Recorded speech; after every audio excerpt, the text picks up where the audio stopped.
اپنے آقا مولا جناب احمد مجتبیٰ حضرت محمد مصطفیٰ صلی اللہ تعالیٰ علیہ وسلم کی بارگاہ بے کس پناہ میں اپنی غلامی کا ثبوت پیش کرتے ہوئے جس انداز سے آپ چاہیں پڑھیں الصلاۃ والسلام علیک یا رسول اللہ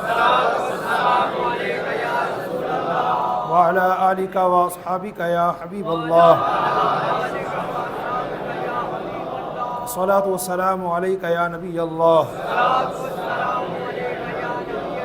وعلی آلک واصحابک یا نور اللہ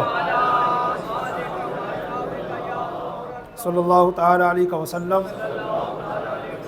نویت سنت الاعتکاف۔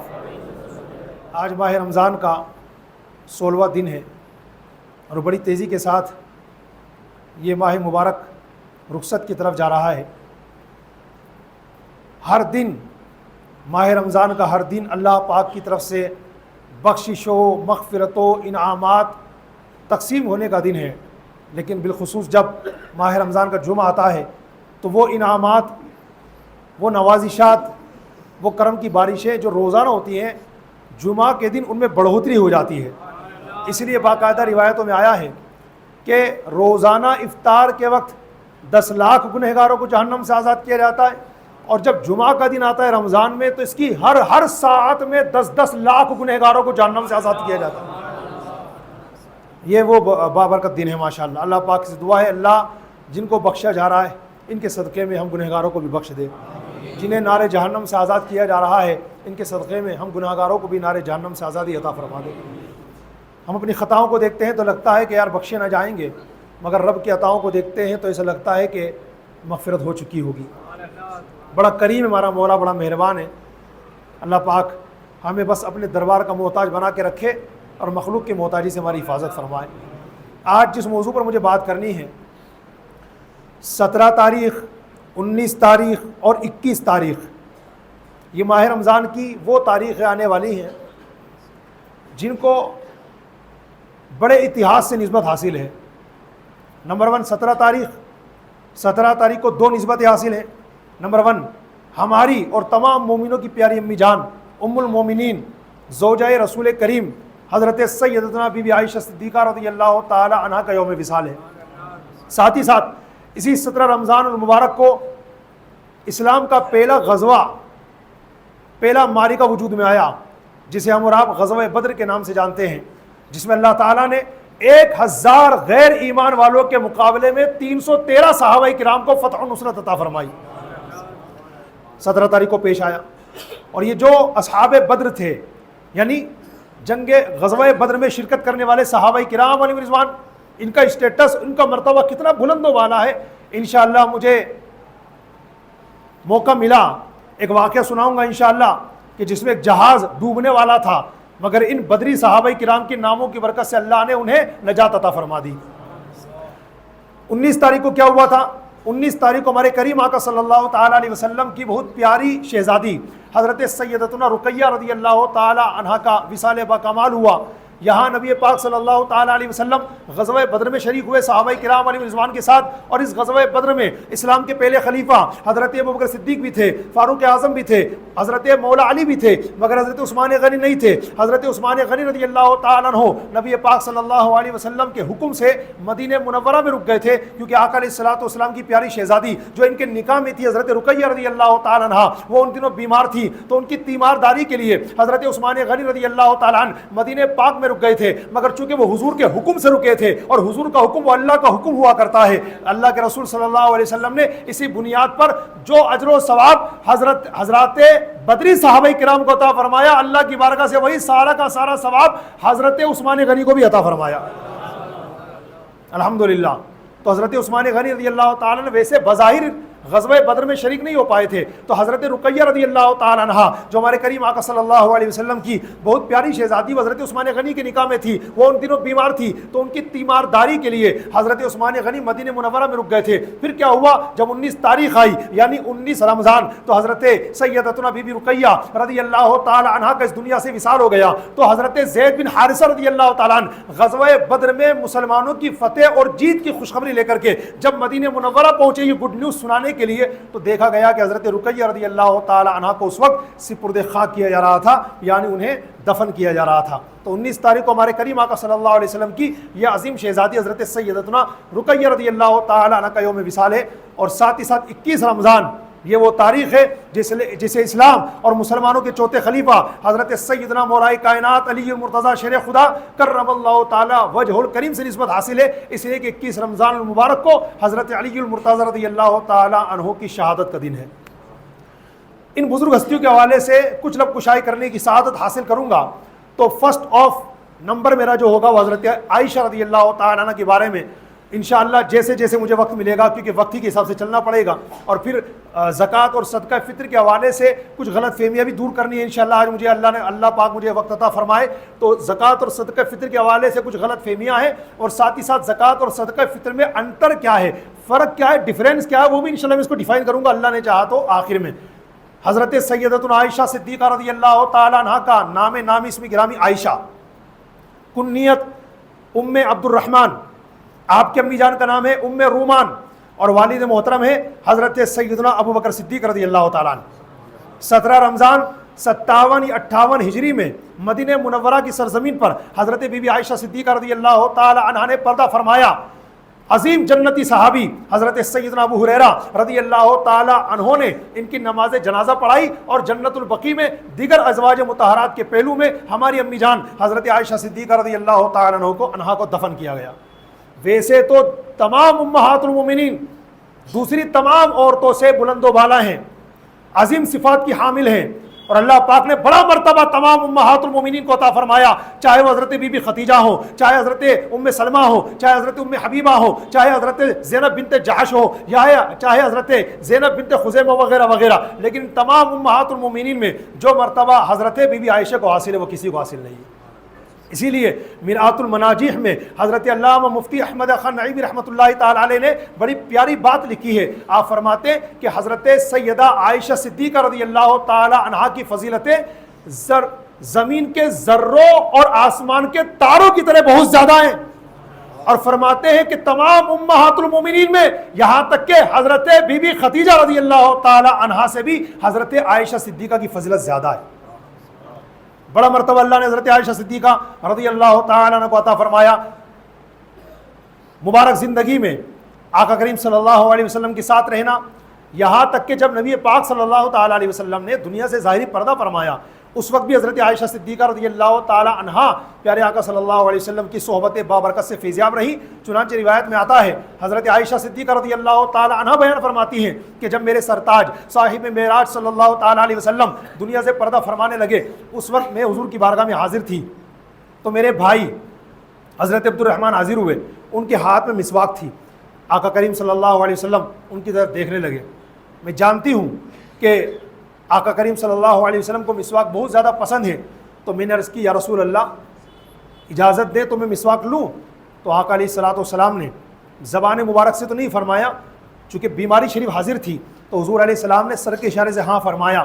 حضرت بی بی عائشہ فرماتی ہیں میں نے اپنے بھائی عبد الرحمن سے مسواک لی اور آقا علیہ السلام کی بارگاہ میں حاضر کر دی، وہ کچھ سخت محسوس ہو رہی تھی، تو میں نے عرض کی حضور اجازت دے تو اس کو نرم کر دوں؟ پھر حضور علیہ السلام نے سر کے اشارے سے ہاں فرمایا، تو حضرت عائشہ فرماتی ہیں میں نے وہ مسواک لے کر کے نرم کی اور حضور اکرم صلی اللہ علیہ وسلم کی بارگاہ میں پیش کی۔ آقا علیہ السلام کے پاس میں ایک پانی کا پیالہ رکھا ہوا تھا، میں نے دیکھا نبی پاک صلی اللہ علیہ وسلم نے اپنا دست انور اس میں ڈبویا، اور اس کے بعد جو پانی ہاتھ میں آیا اس سے آقا علیہ السلام نے اپنے چہرے کا مسح فرمایا، اس کو پہنچا اور ارشاد فرمایا ان للموت سکرات لا الہ الا اللہ، اللہ کے سوا کوئی معبود نہیں اور بے شک موت کے لیے سختیاں ہیں۔ اور اس کے بعد آسمان کی طرف نگاہ اٹھا کر کے میرے آقا فرمانے لگے پھر رفیق الاعلی، یعنی رفیق اعلیٰ میں، اور اس کے کچھ دیر کے بعد نبی پاک صلی اللہ علیہ وسلم نے دنیا سے پردہ فرما لیا۔ اس روایت کو سنانے کا مقصد یہ ہے اے مسجد سرائے والان میں آنے والے اسلامی بھائیوں کہ حضرت بی بی عائشہ صدیقہ رضی اللہ تعالی عنہا وہ عظیم خاتون ہیں کہ جنہیں نبی پاک صلی اللہ علیہ وسلم کی رفاقت و صحبت دیگر معاملات میں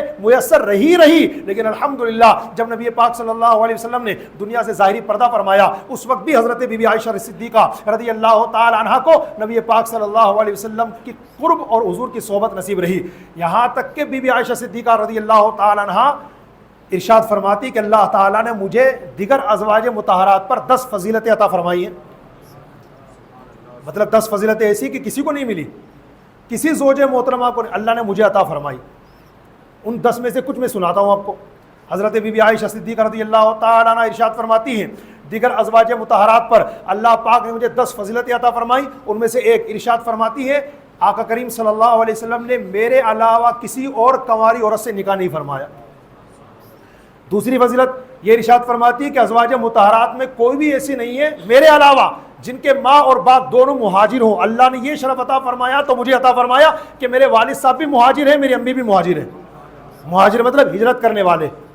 تیسری فضیلت ارشاد فرماتی ہے کہ اللہ تعالیٰ نے میری پاک دامنی بیان کرنے کے لیے آسمان سے قرآن میں آیتیں نازل فرمائی، سورہ نور کے اندر موجود ہے۔ ایک فضیلت حضرت عائشہ صدیقہ اپنے بارے میں اللہ پاک کی نعمت کا چرچا کرتے ہوئے یہ ارشاد فرماتی ہیں کہ نکاح سے پہلے حضرت سیدنا جبریل امین علیہ السلام ایک ریشمی کپڑے میں میری صورت لے کر حضور کی بارگاہ میں آئے اور کہا یا رسول اللہ یہ عائشہ ہے، آپ ان سے نکاح فرما لیجئے، اللہ کا حکم ہے اس لیے کہ یہ آپ کی زوجہ محترمہ ہے۔ ایک فضیلت یہ ارشاد فرماتی ہے کہ جب نبی پاک صلی اللہ علیہ وسلم تہجد کی نماز ادا فرماتے تھے میں حضور کے سامنے سوئی رہتی تھی، حضور کے سامنے سوئی رہتی تھی۔ فرماتی یہ فضیلت اور کسی زوجہ محترمہ کو نہیں ملی، اتنی کریمانہ محبت کے ساتھ کہ آقا علیہ السلام تہجد کی نماز پڑھ رہے ہوں اور میں سامنے سوئی ہوئی ہوں۔ یہاں ایک مسئلہ سماعت فرما لیں، اگر آپ بھی اپنے گھر میں نماز پڑھیں اور آپ کے سامنے کوئی سویا ہوا ہو تو لوگ ڈسٹرب ہو جاتے ہیں کہ یار نماز پڑھوں کہ نہیں پڑھوں، کہ ہوگی کہ نہیں ہوگی، اتنا سا کمرہ ہے ہمارا بھی ہے، میرے والد صاحب آگے سو رہے ہیں مان لیجیے، یا میرا بچہ آگے سو رہا ہے مان لیجیے، یا میری وائف آگے سو رہی ہے، اب ان کو سرکاؤں تو کہاں سرکاؤں، اتنی جگہ بھی نہیں ہے اور نماز بھی مجھے یہیں پڑھنی ہے، تو یہ سامنے سو رہے ہیں۔ تو یاد رکھنا ان کا چہرہ آپ کے طرف نہیں ہونا چاہیے، بس جیسے ہم نماز پڑھ رہے ہیں یہ جو آپ کے سامنے سو رہا ہے یا سو رہی ہے اس کا چہرہ آپ کی طرف نہیں ہونا چاہیے۔ آپ ان سے گزارش کر دیں کہ وہ اپنا چہرہ اس طرف کر لیں، میری بات آپ سے لوگ سمجھ رہے ہوں گے شاید، اپنا چہرہ اس طرف کر لیں، اب آپ اسی طرح منہ کر کے نماز پڑھ لیجیے، انشاءاللہ آپ کی نماز ہوئی، کوئی دقت والی بات نہیں ہے۔ یہاں ایک بات مجھے اور یاد آ گئی، مسئلے کے بارے میں بتاتا ہوں۔ ہمارے کئی اسلامی بھائیوں کی نہ جانے کیسی عادت ہوتی ہے، میرے پیچھے جسٹ میرے پیچھے کوئی نماز پڑھ رہا ہے اور میں نماز سے فری ہو چکا، اب مجھے نکل کے جانا ہے نا، اب میں انتظار کر رہا ہوں یہ بھائی سلام پھیرے تو میں نکلوں، اور اس کا طریقہ پتہ ہے کیا ہوتا ہے، یوں بیٹھ جائیں گے پیچھے منہ کر کے کہ کب یہ سلام پھیرے تو میں نکلوں۔ بھائی او بھائی منہ سیدھا کر اپنا، اس لیے کہ کوئی نماز پڑھ رہا ہو تو اس کے سامنے منہ کر کے بیٹھ جانا یا کھڑے ہو جانا یہ مکروہ تحریمی ہے۔ مکروہ تحریمی کا کتنی بار مطلب عرض کر چکا میں، حرام کے قریب، صرف مکروہ نہیں ہے، مکروہ تحریمی۔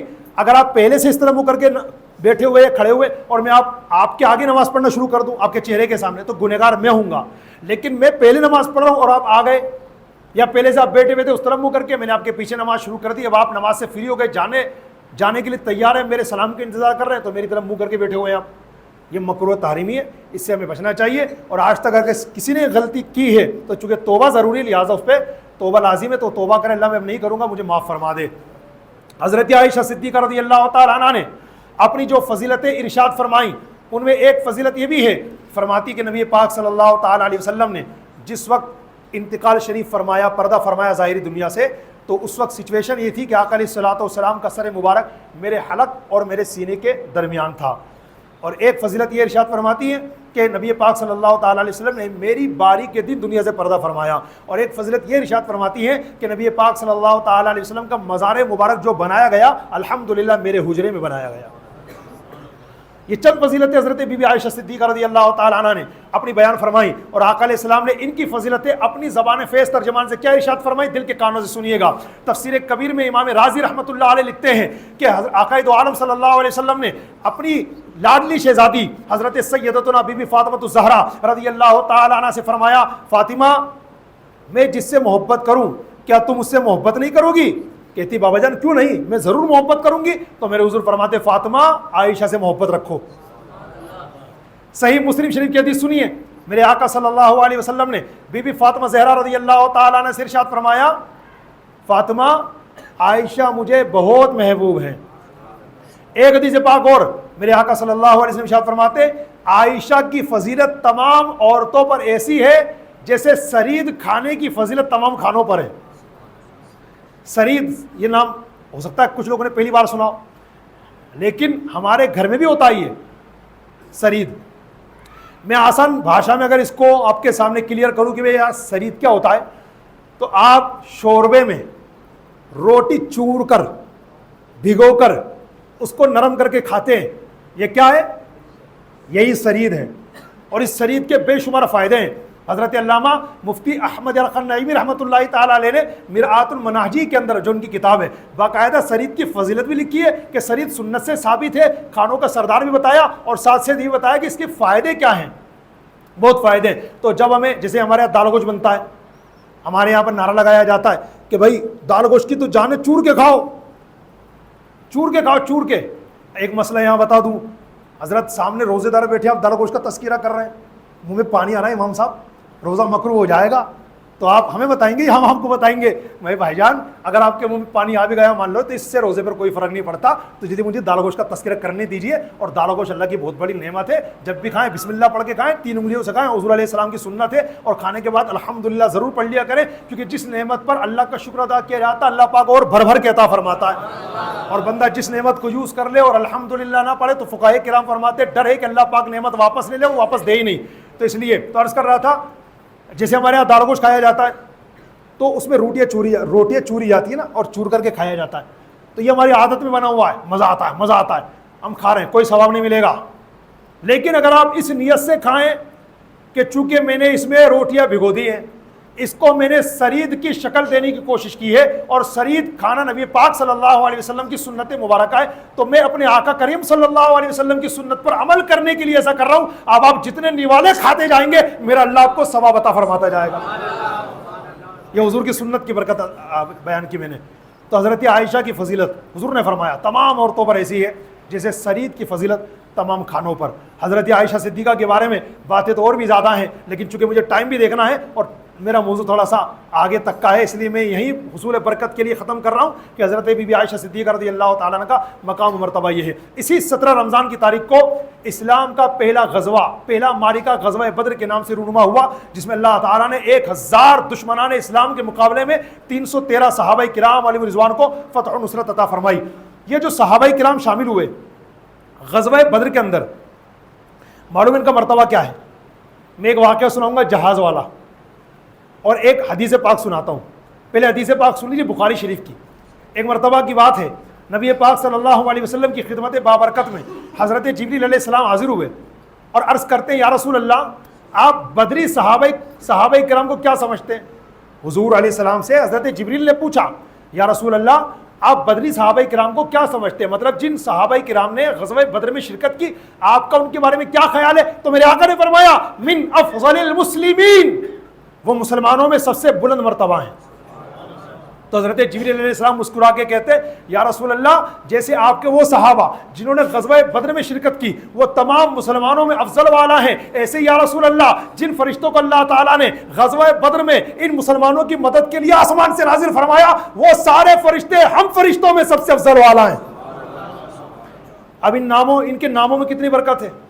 حضرت ابو صدیق کے نام, فاروق اعظم کے نام, حضرت علی مولا کا نام ہے نا, اور جو صحابہ کرام علی رضوان غزوہ بدر میں شریک تھے ان کے ناموں کی برکت کیا ہے. ایک جہاز کا واقعہ سنیے گا, القول البدی, بڑی شاندار کتاب, اس کے صفحہ نمبر 134 134 پیج نمبر پر یہ واقعہ لکھا ہے کہ ایک مرتبہ کچھ لوگ شپ کے ذریعے سفر کر رہے تھے, جہاز میں, پانی کے جہاز میں سفر کر رہے تھے.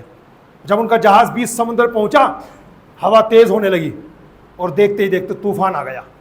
ان کا جہاز ہچکولے کھانے لگا, ابھی ڈوبے کہ ابھی ڈوبے, ابھی ڈوبے کہ ابھی ڈوبے.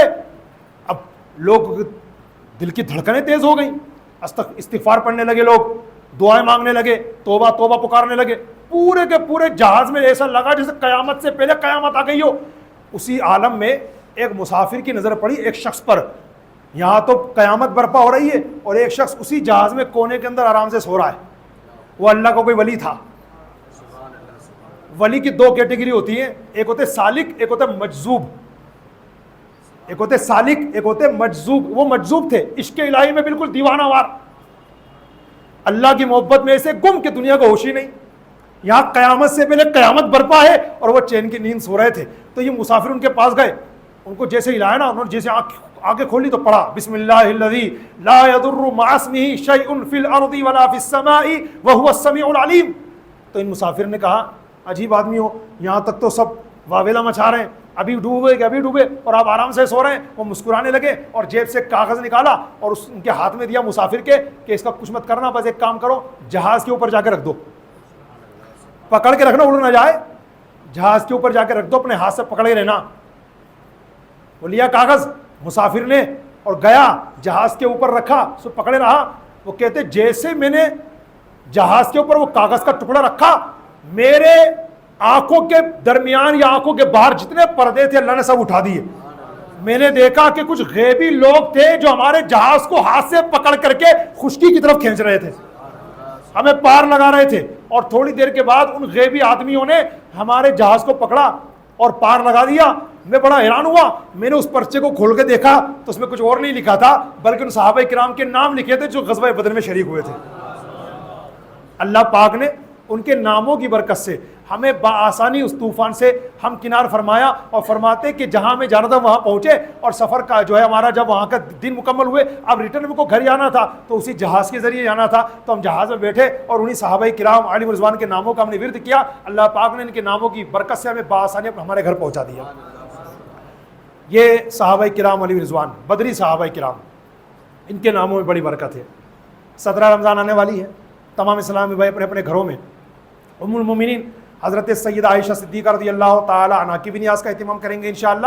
اور غزوہ بدر کے یہ تمام شرکا حضرات جنہیں بدری صحابہ کرام کہا جاتا ہے، ان کے ناموں کی بھی انشاءاللہ آپ اللہ کی بارگاہ میں توسل پیش کریں اور ان کے ناموں کی برکت سے دعائیں مانگیں اور نظر و نیاز کا اہتمام کریں.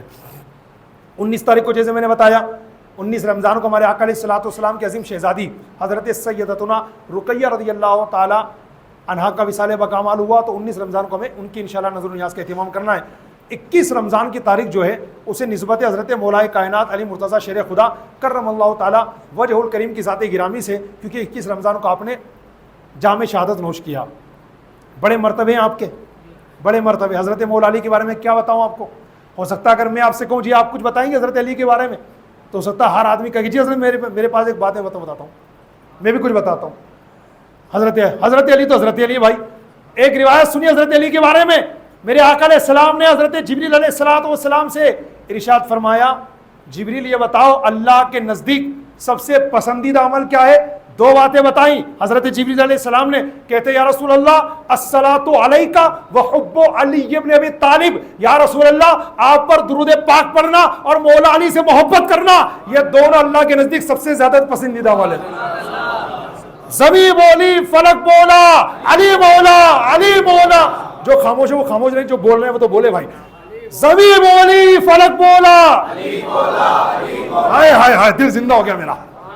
حضرت علی کے نام میں کتنی طاقت ہے، اور کیوں نہ ہو. وہ غزوہ بدر جس کا بھی میں نے ذکر کیا اس کے بارے میں حضرت محمد ابن علی رضی اللہ تعالیٰ عنہ فرماتے ہیں کہ جس وقت غزوہ بدر میں صحابہ کرام علیہ رضوان دشمنان اسلام کے سر کاٹ کر انہیں واصل جہنم کر رہے تھے، اور مولا علی بھی اپنی شجاعت و بہادری کے جوہر دکھا رہے تھے، اسی عالم میں آسمان سے کسی پکارنے والے نے پکارا تھا، لا فتح الا علی لا سیف الا ذوالفقار. اس نے پکار کر کے کہا کوئی جوان نہیں علی کی طرح اور کوئی تلوار نہیں ہے ذوالفقار کی طرح. یہی وہ حضرت مولا علی ہے. تو آپ خاموش کیوں ہیں؟ زمیں بولی فلک بولا، زمیں بولی فلک بولا، چمن چمن کلی کلی، چمن چمن کلی کلی. دیکھو دل کیسے زندہ ہو گیا نا ماشاءاللہ. حالانکہ روزہ ہے، حلق سوکھ رہا ہے بولتے بولتے، مگر پھر بھی دیکھو کیسی جان آ گئی. جب حضرت علی کے نام میں ایسی طاقت ہے تو ان کے کاموں میں کیسی طاقت ہوگی. ٹائم، ارے اللہ اکبر، اتنی فاسٹ. 2 باتیں حضرت علی کے تعلق سے ذکر کرنی ہے، پھر زکوٰۃ اور صدقہ فطر پر بھی آنا ہے. جلدی سے سنیے.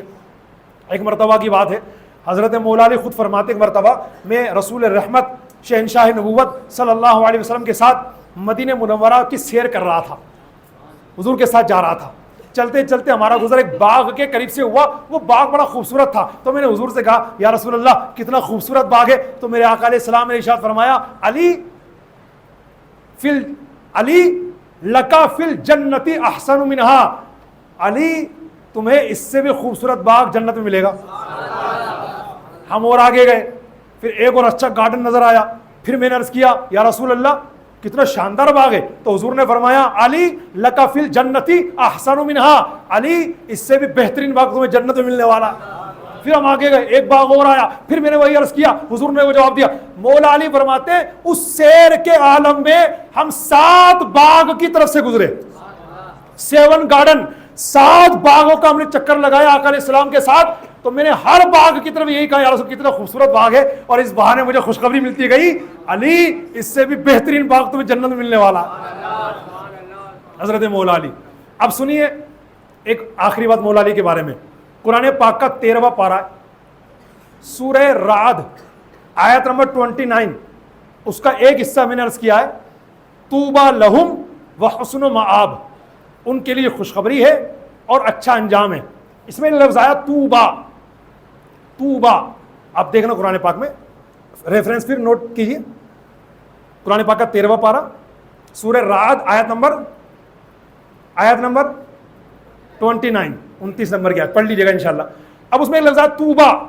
یہ طوبا کیا ہے سنو. آقا علیہ السلام کی بارگاہ میں صحابہ کرام نے ایک بار عرض کی یا رسول اللہ یہ جو اس آیت میں طوبا آیا، طوبا، طوبا کا کیا مطلب ہے؟ تو میرے آقا علیہ السلام ارشاد فرماتے ہیں طوبا ایک جنت کا درخت ہے. دیکھو دھیان سے سننا، ڈیفرنس پتہ چلے گا، سبحان اللہ کہو گے پھر. میرے آقا نے فرمایا طوبا جنت کا ایک درخت ہے جس کی جڑیں میرے جنتی محل میں اور اس کی شاخیں تمام جنتی محلوں میں پھیلی ہوئی ہیں. آپ کو بات سمجھ میں آ گئی کیا؟ ٹھیک ہے. اب یہ دن گزر گئے. پھر بہت دنوں کے بعد حضور کی بارگاہ میں پھر کسی نے یہ سوال کیا یا رسول اللہ یہ جو قرآن پاک کے 13ویں پارے کی سورہ رات کی آیت نمبر 29 میں طوبا لفظ آیا، طوبا اس کا مطلب کیا ہے؟ تو میرے آقا نے کیا فرمایا؟ ذرا توجہ سننا. حضور نے فرمایا طوبا جنت میں ایک درخت ہے جس کی جڑیں مولا علی کے جنتی محل میں اور اس کی شاخیں تمام جنتی محلوں میں پھیلی ہوئی ہیں.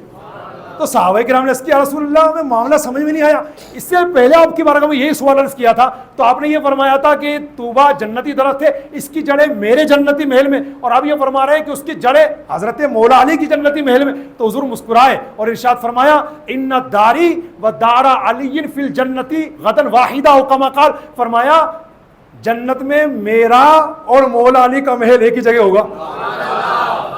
جنت میں میرا اور مولا علی کا محل ایک ہی جگہ ہوگا.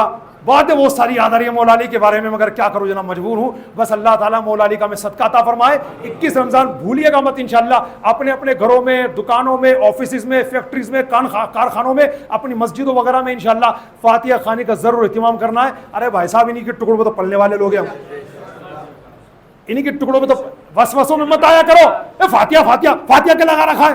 بھائی صاحب قرآن پاک اسٹارٹ بھی فاتحہ سے ہی ہوتا ہے. میں تو فاتحہ کا نہیں کھاتا، تو کوئی مجبور کر رہا ہے کیا؟ نہیں کوئی مجبور کر مت کھا. ارے بھائی مت کھا. میں تو عشق و محبت کی بولی میں اتنا ہی کہتا ہوں فاتحہ کا کھانا بد نصیبوں کا نہیں خوش نصیبوں کا حصہ.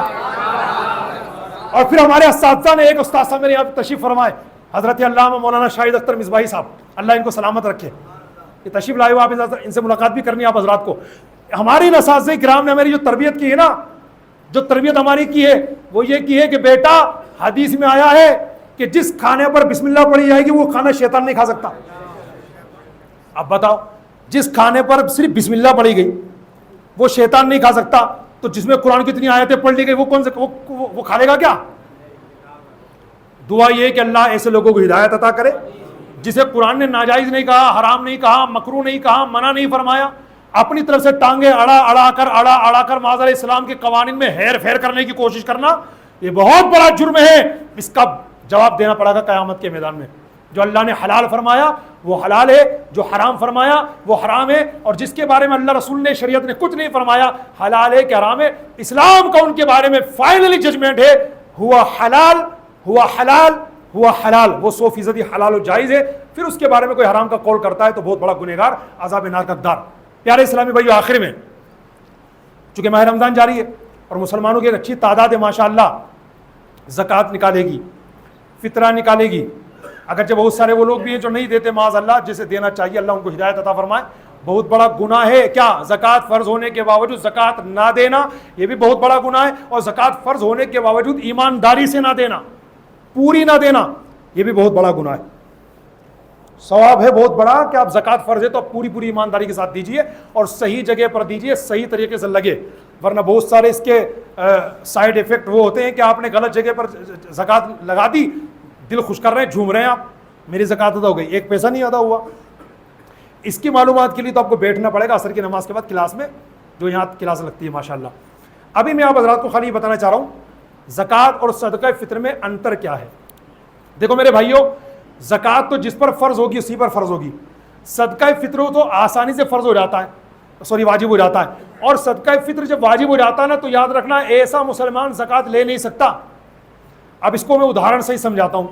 زکوٰۃ فرض ہونے کے لیے مال کا نامی ہونا شرط ہے۔ فار ایگزامپل آپ کے پاس سونا ہو تو زکوٰۃ فرض ہوگی، چاندی ہو تو زکوٰۃ فرض ہوگی، یا کرنسی ہو، کیش ہو تو زکوٰۃ فرض ہوگی، یا مال تجارت و بزنس کرتے ہیں آپ، خرید و فروخت کا کاروبار ہے آپ کا، وہ سامان آپ کے پاس ہو تو زکوٰۃ فرض ہوگی۔ بس صدقہ فطر کے لیے یہ چیزیں تو ہیں، لیکن سپوز کیجئے اگر کسی کے پاس سونا، چاندی، کرنسی، مال تجارت کچھ بھی نہیں ہے، اس بندے پر بھی صدقہ فطر واجب ہو جاتا ہے۔ کیسے؟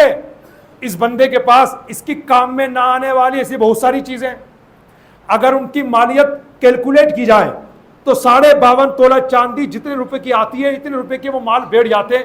یہ بندہ اگرچہ زکوٰۃ اس پہ فرض نہیں ان سامانوں کی وجہ سے، مگر صدقہ فطر واجب ہو گیا۔ اب جب صدقہ فطر واجب ہو گیا تو یہ بندہ صاحب نصاب ہو گیا۔ جب یہ بندہ صاحب نصاب ہو گیا تو اس کے لیے زکوٰۃ لینا حرام ہے۔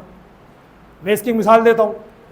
آپ کی نظر میں کوئی بھائی ہیں بیچارے کمان، بس چلی زندگی ان کی چل رہی ہے، بیچارے بستر پہ پڑے ہوئے ہیں، بستر پہ پڑے ہوئے ہیں، ہاں علاج چل رہا ہے SMS میں، اللہ ان کو شفا دے، میری بھی دعا آپ کی دعا ہے۔ لیکن ان کی کوئی زمین پڑی ہوئی ہے ناگوری کھو میں، بیچنے کی نیت سے نہیں ہے۔ اگر بیچنے کی نیت سے وہ لیتے تو زکوٰۃ فرض ہوتی، وہ مال تجارت ہوتا۔ یہاں میں اس بات نہیں کر رہا، میں صدقہ فطر واجب ہونے کی مثال دے رہا ہوں۔ آپ نے جس کو دیکھا اس پہ ترس آیا اور آپ کو لگا میری زکوٰۃ یہاں ادا ہو سکتی ہے، تو خبردار پہلے میرا مسئلہ سن لیجئے۔ آپ ان بھائی کو زکوٰۃ دینا چاہتے تو پہلے آپ یہ بھی تو غور کریں، اگرچہ ان کی پوزیشن ایسی ہے کما نہیں پا رہے وہ، لیکن وہاں زکوٰۃ آپ کی نہیں لگے گی۔ کیوں؟ دیکھو ان کی کوئی زمین پڑی ہوئی ہے، یا جس مکان میں وہ رہتے ہیں اس کے علاوہ کوئی ان کا دوسرا مکان بھی ہے، فارم ہاؤس بنا رکھا ہے ایسے پڑا ہوا ہے، یا کوئی زمین لے رکھی ہے اس پہ کچھ بنایا نہیں ہے، خالی لے کے پٹک رکھی ہے بس، اور نیت یہ کہ بنائیں گے، تو مال تجارت تو نہیں ہے، زکوٰۃ اس پہ فرض نہیں ہے، لیکن اس کی وجہ سے ان پر صدقہ فطر واجب ہے۔ جب صدقہ فطر واجب ہے تو یہ صاحب نصاب ہوئے، جب صاحب نصاب ہوئے تو آپ ان کو زکوٰۃ دے سکتے ہیں کیا؟ نہیں دے سکتے، اور جان بوجھ کر آپ دے رہے تو زکوٰۃ بھی آپ کی ادا نہیں ہوگی۔